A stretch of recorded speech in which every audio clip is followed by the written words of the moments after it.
First of all, what is Daraz aiming to do in Nepali e-commerce industry? Yes, so for Daraz in Nepal we have huge plans. Obviously, as you might have seen today, we are a group in 5 countries, growing all very fast. So when we see Pakistan and Bangladesh as our biggest market, also the growth in Nepal has really picked up in the recent years. So when we look at it, what we want to do, we obviously want to grow our customer base. We want to engage more customers, users on a daily basis, increase the platform by integrating more sellers as well. So we have around 2,500 sellers right now, but we really want to bring this number up because a marketplace eventually only works if you have enough sellers and enough buyers. What sometimes people think that they're buying directly from Daraz, that we are actually items buying and then reselling them again, which is not really true. We're really focusing on bringing this platform effect, on having a lot of sellers, and as we also said in the aspirations today, that by 2022 we want to actually reach 20,000 sellers in Nepal, which is a massive number, and we know that, and it's 10 times of where we stand right now. But considering that there's so much potential, that actually a seller in Budwal can now sell to Pokhara, a seller from Kathmandu can sell to Janakpur, so really connecting the entire country. This is the exciting step, and that's why we see so positive feedback from seller side, and very optimistic What about is the first step Daraz is taking in order to make it even larger within the first steps we have taken? I think a lot, to be honest. Since 11/11 last year, we have really focused a lot on fixing our processes. So we had a very, very successful 11/11 campaign in terms of sales, where we did 22 crore Nepali rupees in one single day, which is a massive number for Nepal. But then also what happened that a lot of customers had to wait quite long for their orders because there were just so many orders, and we were simply not ready for this amount.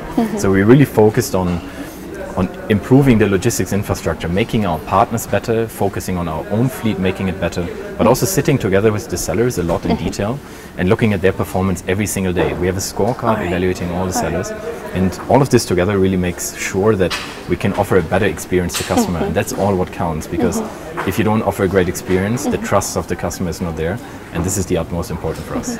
What kind of changes have you seen Daraz doing from the time it started and now? So considering that Daraz already existed in other markets for quite some time, but here it was called Kemo, it was a different company.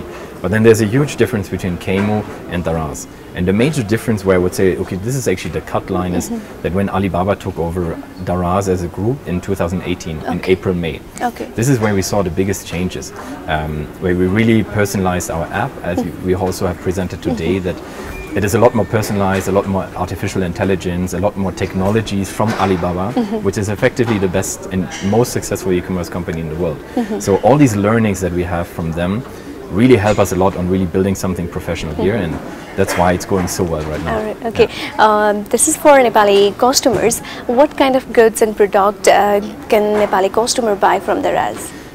Pretty much a lot, I would say. So we're obviously very present across multiple categories, and I think what is very encouraging to see that we're in Nepal, we're not only focused on, let's say, for example, one category, only on electronics.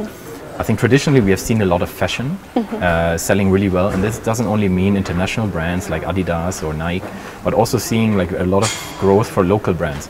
Like Sonam Gears was presenting today. I think they're our best example of what a local brand can actually achieve through Daraz. So fashion is very strong, electronics obviously is very strong in general. We see a lot of mobile phone sales, so customers are very, very interested when the latest models come out. But then also we started grocery sales by launching our D-Mart section. We started digital products, so there's actually a lot. What differences can customer find shopping in Daraz and shopping in a normal market? I think the major difference is the convenience. Yes, it is a lot about price as well, so that in the first place we give a lot of transparency to the customer, right? So they can look at reviews, they can look at the seller rating, they have a returns policy. Often they don't have this in the offline market. Then in addition there's also a price factor, that often for special campaigns we do this very special discounts from seller side, from our side. Then we have banking partners on board. When you pay by card, they get additional offers. So all of this together, plus our customer service, is eventually which makes a package, which makes it eventually so interesting for customers to buy online. But we still know that we have to do a lot of education and building this trust in e-commerce, and we're far from being done, but I think we're on a good track.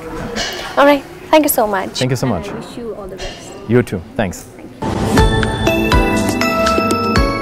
Okay, I was just watching your presentation and you said the RAS is currently in 5 different countries. Yeah. So how is the RAS working on 5 different countries? So, well, basically the way that we work is that we have a region. So we think of ourselves as a South Asian e-commerce business. So, and there's a lot of similarities. So, and there's a lot of synergies where we can learn from one market and then we can take the learnings and implement them in other markets. So right now we're in Pakistan, Bangladesh, Nepal, Sri Lanka and Myanmar. And Okay, actually, as I told you, Nepal is the fastest growing market right now. Okay, okay. What kind of influence do you the RAS is getting from these 5 different countries in e-commerce market? What kind of influence? Yes. So I think we're basically building the e-commerce market, right? So people always ask me how fast is e-commerce growing in Nepal, for example. And the truth is that it's growing as fast as we make it grow, right? So we're building the market, and we have to teach both the customers and the sellers and all of our business partners how to operate. Yeah. So we're shaping the market, and then the development is in our hands. Okay, including Nepal, the RAS is already in 5 different countries. Is there any plan to make it broad in future? No, we want to focus on the 5 countries that we have. We see a huge amount of potential just by being where we are. Yeah, and even in Nepal, we're currently delivering about 100,000 packages per month. But we are very confident that we can continue to grow at more than 100% annual growth rate. Okay. So you can do the math and see how big we can become in the next 4 or 5 years. Okay, okay. I was watching your presentation and you said within 2020 you want to make Nepali market a digital market. Yeah. What do you want to say about that? So basically the biggest challenge that we have in order to achieve our goals is not that we're lacking the initiative or the willingness from the marketplace participants. But the problem is that you might have sellers who are willing and have products to sell, and we have logistics partners who are also willing to deliver the package, and we have payment partners who are willing to do the payment. But if this is not integrated and digitalized, then the ecosystem is only as strong as the weakest link. Thank you so much. Yeah, Thank that's you the so biggest much. challenge. Thank you.